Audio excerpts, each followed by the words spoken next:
สบายดีเด้อตอนเช้าๆเนาะว่าให้ทีมงานคนหนึ่งสูบปืนช่วยโอ้บ่ไหวสูบคนเดียวหอบแล้วก็สิได้ออกลาเด้อสูบปืนแล้วเราจะออกลาเบิ่งบ่มีเป้าหมายดอกมื้อนี้แต่ว่าขี่รถเลาะนำทางเบิ่งว่าเห็นเจอต้นอะไรก็คันว่าเจอก็สิได้ยิงเนาะเป็นไดติดตามไปนำกันเด้อเป็นไดพันหอบบ่ไม่บ่แม่นง่ายเลยพี่น้องเห็นว่ายิงง่ายยิงสบายก็โอ้ตอนสูบนี่หัวใจจะวายคือว่านะไปถ้าติดตามเบิ่งผลงานนำกันตะครบแคมป์ไม้เฮาตัวนี้เด้อที่ว่าสั่งนำยูทูบเบอร์ท่านหนึ่งเนาะมาลองเบิ่งนำกันนะว่ามันจะแจ้งที่เป็นได้ภาพมันมาใส่กับ NC เฮานี่ล่ะไปมีแต่รุ่นนำกันว่านกสิเข้าบ่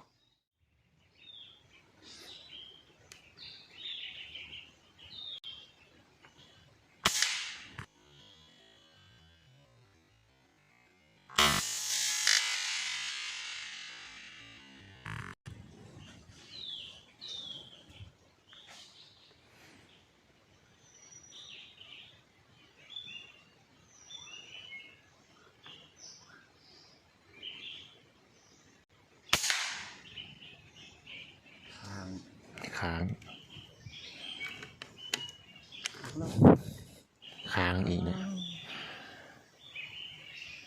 ทุกมาค้างบุยิงแล้ว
เด้อ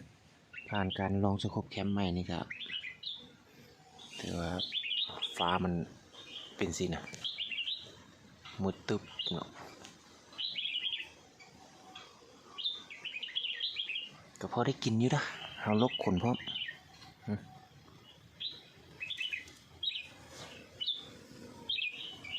ลบขนออกพร้อม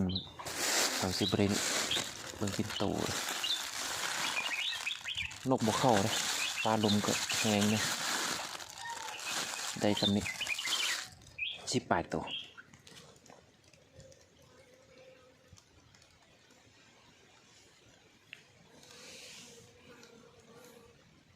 เป็นยังไงไปปิ้งนกกินข้าวน้ำกันเด้อเพราะว่าคลิปนี้มันก็อยากว่าสั้นนั่นแหละเนาะแต่ว่าได้ยิงไปอยู่7-8 บาทได้ถ่ายให้เบิ่งฟ้าลมแห้งเนี่ยแล้วนกก็บ่เข้าเนี่ยไปกลับแคมป์ถอดอุปกรณ์ออกก่อนนะจะได้กลับแคมป์แล้วครับพอได้กินซื่อๆนี่ไม่ได้ล่าแล้วนกบ่เข้าไว้สิมาลองสกูปแคมป์ใหม่ๆมันม่วนให้เบิ่งกับพอจะได้กินซื่อๆ18 ตัวด้วยนกหอน ฟ้าลมฝนจิตกบ่เนี่ยใดนี่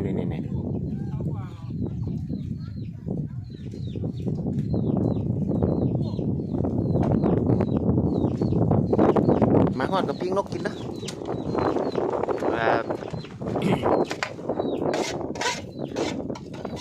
เป็นทางเซฟเป็นทางพานอันนี้นะปิ้งนกแซ่บๆกินกัน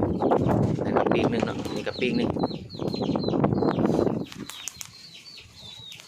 ได้2 ปิ้ง2 คน2 ปิ้งถือว่าพอได้อยู่พอได้กินซื่อๆหรอกไปลองสกบแคมป์ใหม่เนี่ยแล้วเป็นอะไรครับที่ได้ปิดคลิปสำนี้เด้อเป็นEP หน้าซะเพราะว่าเราที่ได้ไปเลาะม่วนเลาะมันอยู่ใส่ครับมาติดตามไปเด้ออันนี้ก็พอได้แก้ขันมือซื่อๆหรอก